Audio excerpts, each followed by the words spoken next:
All right, we're running slightly behind because we've been going a while already. Should we push ahead with the week in wrestling and the Cody documentary from Peacock, Becoming the American Nightmare? We have watched that, and we're going to talk about it, but we might move that to the drive-through. We'll see how much time this takes.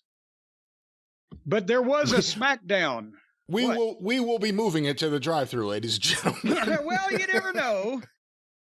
You never know. There was a Smackdown on Friday night, August 18th, and I know that the first 25 minutes happened because courtesy of Jay Sharknado, I was able to get a clip. Now they're not moving the entire show over to FS1. They're moving in certain markets because of football now are moving SmackDown to their secondary channels. And my DVR did not make the move with them. So the people in Louisville, and I don't know how many other markets, did not see SmackDown on their primary channel, which may be, depending on how many places this is happening, affecting their numbers artificially, would you think? Because people don't know until it happens. You would think, but also it appears that WWE, I mean, this wasn't a premium SmackDown. Well, if you had to miss one, this one might be the one. But anyway, it's being switched around, so we got that going for us. But thank you, Jay Sharknado, because I didn't find out until I checked in with my DVR and realized, oh shit, it ain't going. But the opening of the show was, is Grayson Waller becoming their version of Pockets? Are they just determined that they're going to act like this guy is a star until people think he is? It's kind of what he's doing too. He's their Colin Thompson. To open the show with his phony bullshit talk show with the stock ticker graphic rolling at the bottom of the screen and the potted plants, and he looks like Ned. It's ridiculous. Did you catch the line where he said Beth Phoenix, who was sitting in the front row because it's Edge Appreciation Night in Toronto, Beth, you should thank me for making Edge relative again. Anyway, he introduced Rey Mysterio and Pablo Escobar, and they VTR'd the history of Rey and Escobar and Theory and the U.S. title. And then Rey and Escobar speak to him, and he's trying to foment disagreements between them. It's not working. It got long and slow. Escobar is a very polite man. I zoned out on Escobar still calling Rey his friend and mentor. They resisted the urge for Waller to wind them up against each other, but I zoned out until Theory came out because it was dragging. What about you? I mean, I was watching it, and he's very appreciative of Rey, and this Waller thing sucks, but I was waiting to see where it was going to go. They were opening the show with it. Well, it finally went somewhere. Theory came out and brought the energy level up and cut a promo on everybody and demanded that Pierce come out and return his U.S. title belt. And then Pierce came out and said about 5 words, and they hit L.A. Knight's music and got a big pop. And here comes L.A. Knight right past Pierce, and he milks the crowd. And there's a big L.A. Knight chant, and they've got a guy riding the audio board because every time the crowd does something they want him to do, they turn it up. And every time somebody else starts to speak, they'll back it up a little bit so it's not obvious. And if they get crowd reactions they don't want, they'll turn them down, but it's there. They love some L.A. Knight. And he cut the promo on Theory. And of course, since this is the WWE, he challenged Theory to a match where the winner gets a U.S. title match. And the fans say, yeah. And then Pierce makes it for right now.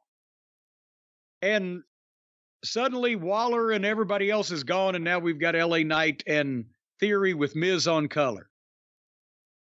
And honestly, I'm glad I got to see this because it reminds me there are guys out there that still have matches like wrestlers instead of, aggressive parkour.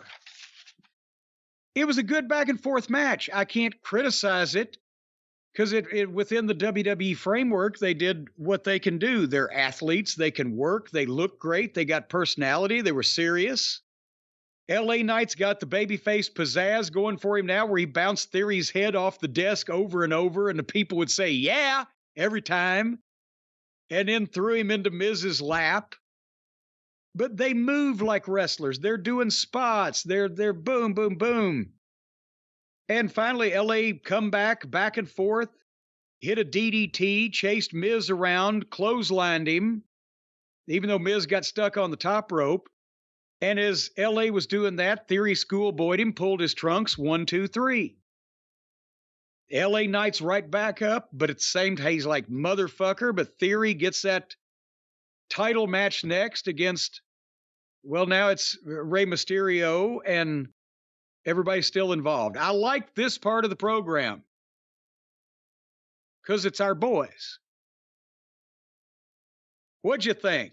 Well, they're your boys. Again, I don't want to associate anyone with me directly. I'm an independent operator. Oh, come on.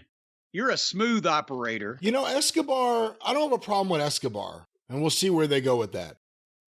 LA Knight versus Theory was intriguing, and they went right to it. I like Miz in this so far. Very short sample size. The stuff with him and LA Knight. I think we may have missed one Raw in between there, so maybe they've done something stupid. I don't know. But they're going with LA Knight. And this is a way that he loses but doesn't lose anything. Exactly. And then we get back to more regular SmackDown. And they're celebrating Edge throughout this thing, and he's in Toronto, his hometown.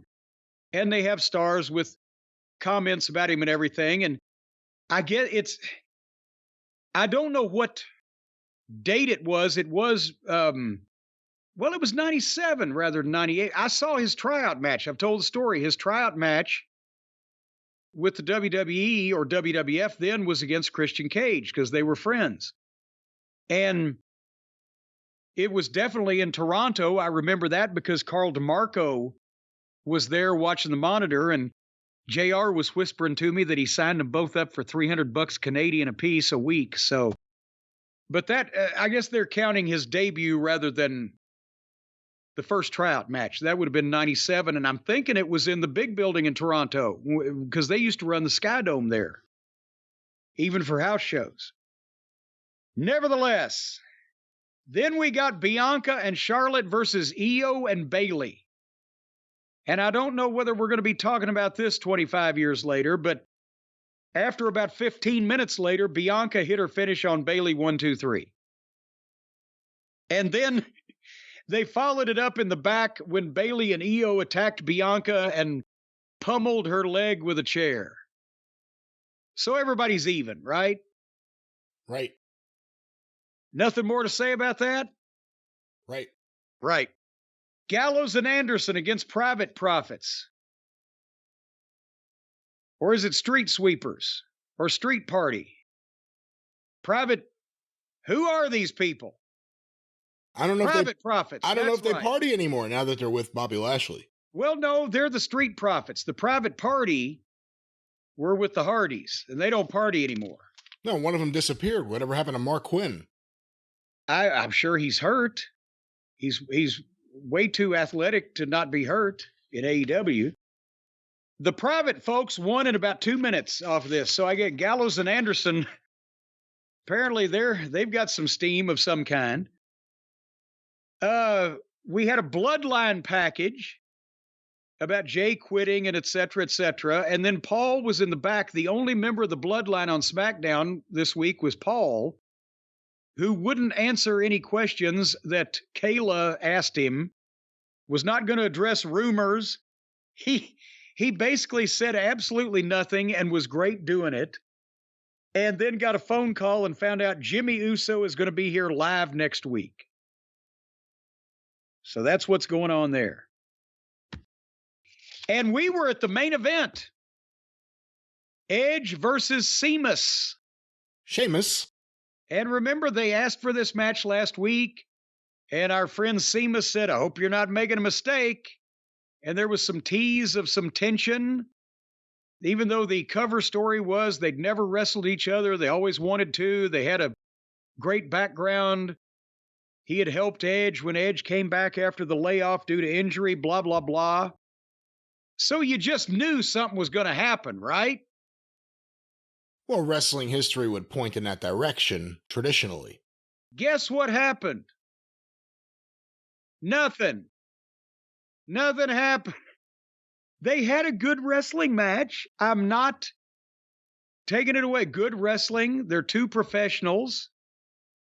It was a WWE presentation. They started the match, went under 2 minutes to the break. They came back, went 4 minutes, went back to the break, and they came back and did some good stuff and worked hard. And the fans were kind of booing Sheamus by the time that he hit the Bowery beats or whatever. And Edge, of course, the hometown boy, was getting the big cheers on the comeback. And the fans came up at the end. Sheamus hit a kick and got a 2 count. And Edge dodged a kick and hit a spear and got a 2 count. And then Edge hit another spear and got a 3 count. And then they hugged each other. And then they went off the air. So apparently, for once, they told the truth. They just had this match because they were friends and they wanted to. And that was the name of that match. What do you think about the rumors that this was potentially either Edge's last match, period, or at least his last match in WWE? Well, I know I saw somebody on Twitter say, well, does that mean that Edge could go to Wembley Stadium? Well, no. For one thing, I don't think he's going to do that to a company that has made him a multimillionaire and he's worked for 25 years, on and off. Well, only off to be retired, not going to other promotions. I still don't think that even if it's the last match perhaps that he has under contract, I don't know that that means that he's free and clear of any obligations. Best still works for the company every once in a while.